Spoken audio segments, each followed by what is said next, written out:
procuro o meu refúgio. Glória a Cristo, palavra eterna do Pai, que é amor. Glória a Cristo, palavra eterna do Pai, que é amor.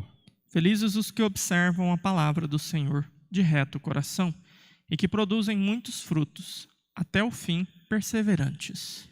Glória a Cristo, palavra eterna do Pai, que é o amor. O Senhor esteja convosco. Ele está no meio de nós. Proclamação do Evangelho de Jesus Cristo, segundo João. Glória a vós, Senhor. Naquele tempo, ao ouvirem as palavras de Jesus, algumas pessoas da multidão diziam: Este é verdadeiramente o profeta. Outros diziam: Ele é o Messias. Mas alguns objetavam: Porventura o Messias virá da Galiléia? Não diz as Escrituras que o Messias será da descendência de Davi e virá de Belém, povoado de onde era Davi? Assim houve divisão no meio do povo por causa de Jesus. Alguns queriam prendê-lo, mas ninguém pôs as mãos nele. Então os guardas do templo voltaram para os sumos sacerdotes e os fariseus, e estes lhes perguntaram: Por que não o trouxestes? Os guardas responderam: Ninguém jamais falou como este homem. Então os fariseus disseram-lhe: Também vós vos deixastes enganar? Por acaso algum dos chefes ou dos fariseus acreditou nele? Mas esta gente que não conhece a lei é maldita. Nicodemos, porém, um dos fariseus, aquele que se tinha encontrado com Jesus anteriormente, disse: Será que a nossa lei julga alguém antes de o ouvir e saber o que ele fez? Eles responderam: Também tu és galileu, porventura? Vai estudar e verás que da Galiléia não surge profeta. E cada um voltou para sua casa. Palavra da salvação. Glória a vós, Senhor. Ave Maria, cheia de graça, o Senhor é convosco. Bendita sois vós entre as mulheres, e bendito é o fruto do vosso ventre, Jesus. Santa Maria, Mãe de Deus, rogai por nós, pecadores, agora e na hora da nossa morte. Amém. Amados irmãos e irmãs, no tempo da Quaresma, nós temos a oportunidade de meditar de maneira mais profunda o Evangelho de São João. O Evangelho de São João, ele tem uma característica que a gente não encontra ela nos outros 3 evangelhos, né? Os chamados sinóticos, Mateus, Marcos e Lucas. Na verdade, isto está lá, mas muito discreto, quase que passa desapercebido, né? Então, os evangelhos sinóticos, eles são evangelhos de maior ação. A gente vê ali Jesus se movimentando, vai para lá, vai para cá, faz um milagre, vai, sobe numa cidade, desce noutra, atravessa o mar, volta do mar. Então, é uma atividade muito intensa no apostolado de Jesus. João, ele escreve o seu evangelho e ele faz com que o seu evangelho seja menos ação e mais discussão, né? Então, na verdade, a gente meditava isso alguns dias atrás, nós temos 7 milagres no evangelho de São João, né? São os chamados sinais por João. Ele não usa a palavra milagres. E cada um destes sinais, pelo menos a grande maioria deles, eles geram depois uma discussão, geram depois um longo diálogo, uma longa conversa de Jesus com seus interlocutores. Na grande maioria dos diálogos, os mestres da lei, né? Então, o Evangelho de São João, ele é basicamente então essa longa discussão, né? Onde ali São João aproveita para trabalhar temas para ele muito importantes, né? Que ele queria deixar bem claro ali no coração dos seus ouvintes, né? Então, durante a Quaresma, a gente tem a oportunidade para meditar, não só os sinais, os milagres, mas também toda a discussão, né, que vai acontecendo ao longo do Evangelho. E se a gente lê com atenção esses diálogos, né, talvez possa acontecer no seu coração de você ficar assim um pouco irritado com esses fariseus, né, com esses mestres da lei, né, esse pessoal que tinha o conhecimento, que tinha estudado as Sagradas Escrituras, né. Talvez a gente possa tentar se convencer de que era uma trama política apenas, era uma questão de poder, né? Eles estavam vendo em Jesus ali um adversário que ia mudar o sistema, a organização do momento, né? Que ia tomar o poder religioso, né? Não, isso aí seria uma visão muito anacrônica, né? É querer colocar o marxismo lá dentro da terra de Jesus na época dele, né? Então isso seria uma insanidade. Talvez seja muito mais simples a gente olhar e ver que aquele povo, na verdade, estava sendo sincero, estava sendo coerente com as suas convicções, né? E aqui eu gostaria de chamar a atenção a isso, né? Santo Agostinho nos recorda que ninguém permanece no erro, a não ser que descubra que está no erro. E vou aqui tentar acrescentar algo à fala de Santo Agostinho, né? E a não ser que lhe convenha o erro.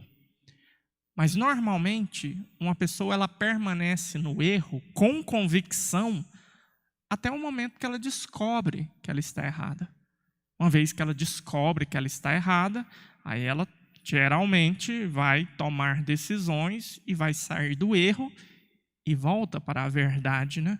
Santo Agostinho fala isso lembrando que o objeto próprio do nosso coração, da nossa razão, é a verdade. Então, estes homens, os fariseus, eles tinham uma convicção clara do que era a verdade, né? Eles estavam convencidos de como seria o Messias que eles esperavam. De forma que eles encontraram ali nas Sagradas Escrituras os indícios. Então, pronto, o Messias será assim. E dentro dessa expectativa desse Messias, as promessas deixavam bem clara que a origem do Messias seria na Judéia e não na Galileia. A Galileia se encontra no norte da terra de Jesus, né? E a Judéia se encontra no sul. Então, para eles isso era uma certeza absoluta.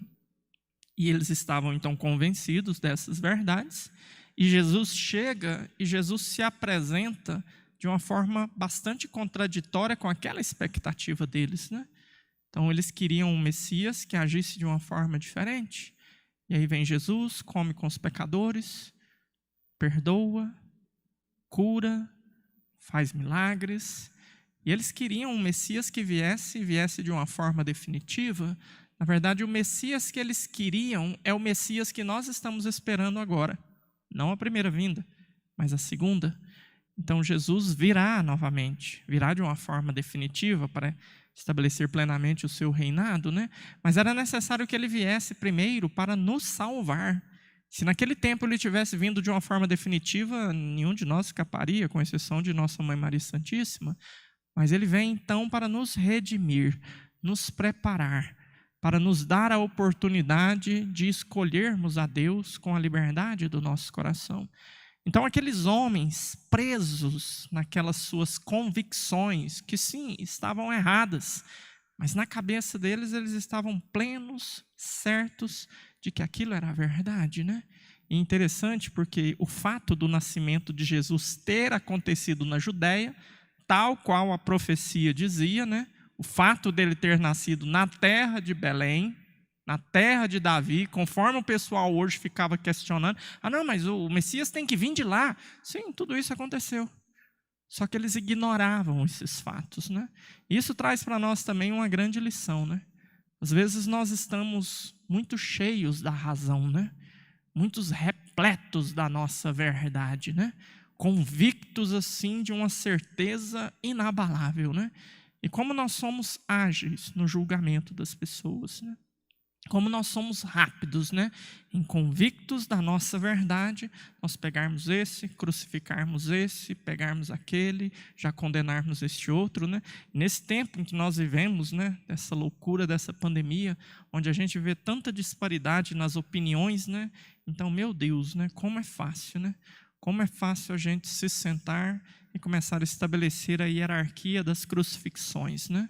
Então, hoje eu quero condenar esse, não, esse aqui está errado, não, esse outro aqui. Aí a gente escuta um som no vizinho, né? Nossa, lá já está fazendo uma festa escondida, já está tendo uma aglomeração lá e tal. Talvez o vizinho está lá sozinho, lá, deu um surto psicótico e quer escutar uma música alta, né? Não sei, mas para nós a gente quer condenar, a gente quer julgar, né?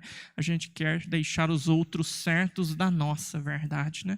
Então, por isso, tomemos muito cuidado, amados irmãos e irmãs. Os fariseus estavam muito certos de que eles estavam fazendo exatamente aquilo que era a vontade de Deus, né? Olha só as palavras que hoje eles usam, né? Nós precisamos dar um jeito, né? Nós precisamos ir atrás desse rapaz e encerrar essa história, né? No Evangelho do sábado que vem, já estaremos próximos já da Semana Santa, né? A gente vai ouvir essas palavras de Caifás, né? É necessário que ele pereça. A gente precisa dar um fim nessa história, um basta, porque muitos estão seguindo ele, né? Ele vai falar isso após o milagre, o sinal da ressurreição de Lázaro. Então, por isso, eles, muito certos da sua verdade, fizeram o que fizeram com Jesus, com a certeza absoluta de que estavam fazendo um bem para o povo de Deus, né? Mas um bem, é claro que foi feito, né? A morte de Jesus trouxe a nossa redenção, mas na convicção deles, aquilo ali era exatamente o certo, o valor máximo, né? Então, por isso, tomemos muito cuidado, né? Peçamos a Deus a graça, né? Principalmente nesse tempo em que vivemos, né? Esse tempo de fragilidade, até mesmo de conhecimento, né? E vamos ter um pouquinho mais de humildade e reconhecer um pouco a nossa ignorância, né? Não sabemos o que estamos enfrentando. Não sabemos com o que estamos lidando. Não sabemos como é que a coisa está funcionando. Aí a gente vê um tentando resolver, o outro tentando resolver, um político entra e faz isso, o outro tenta e faz aquilo. A gente taca pedra em todo mundo, né? Então, assim, ninguém sabe o que está acontecendo. Vamos ser honestos, né? Vamos ter a humildade de tentar fazer o nosso melhor, né? Mas vamos tacar menos pedra, né? Vamos crucificar menos, vamos criticar menos, vamos julgar menos, né? Não vamos nos esquecer das palavras do Evangelho, né? Com a mesma medida com que julgares, será julgado, né? Então não vamos colocar pedras na mão de Deus, para que depois Deus possa devolvê-las a nós, né? Acho que já estamos tomando muita pedrada já, né? Já estamos machucados, cansados e esgotados, né? Então reconheçamos com humildade a nossa pequenez diante de Deus, né?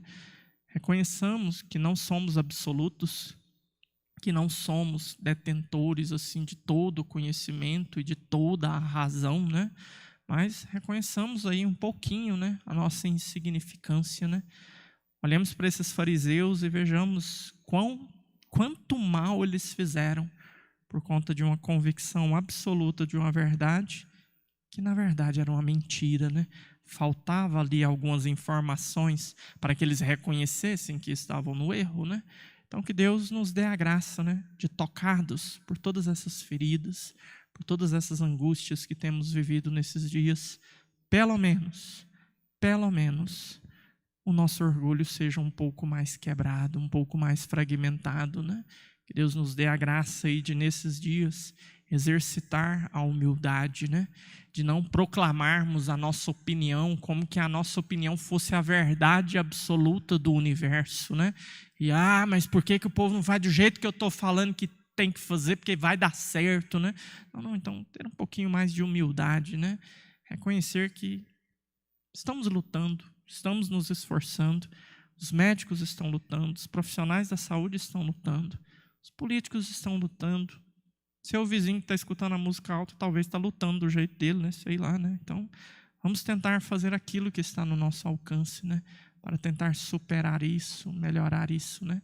Mas peçamos a Deus a graça de que o nosso coração não seja um coração empedernido, um coração endurecido, um coração que é incapaz de ver o bem, né? Isso toca muito a mim, eu fico muito admirado, né? Como estes homens foram capazes, né, de olhar para Jesus e não enxergar o bem nele, não enxergar a verdade, né? Quando esses soldados voltam hoje e dizem para os mestres da lei e os fariseus, né, ninguém nunca falou como ele, né? E eles, alterados pela cólera, né? Nossa, mas até vocês foram enganados por eles, né? Vão estudar, né? Essa gente maldita que não conhece a lei, né? Como eles foram incapazes de olhar para Jesus e ver o bem nele, né? Não é possível que tudo que está ao nosso redor é apenas treva e apenas maldade, né? Então que Deus nos dê a graça de sermos capazes de olhar, né? E ainda no meio de tanta escuridão, de tanta treva, de tanto medo, de tanta angústia, sermos capazes de enxergar a luz de Cristo que nos ilumina, né?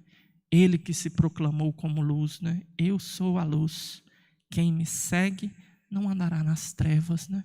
Então que em meio a tamanha turbulência, em tamanha escuridão que vivemos, que nós não nos esqueçamos que a luz já se revelou, que Ele é a luz, e que se com Ele permanecermos, não andaremos nas trevas. Louvado seja o nosso Senhor Jesus Cristo. Para sempre seja louvado. Vamos agora continuar a nossa Santa Missa com o nosso ofertório. E você aí também da sua casa,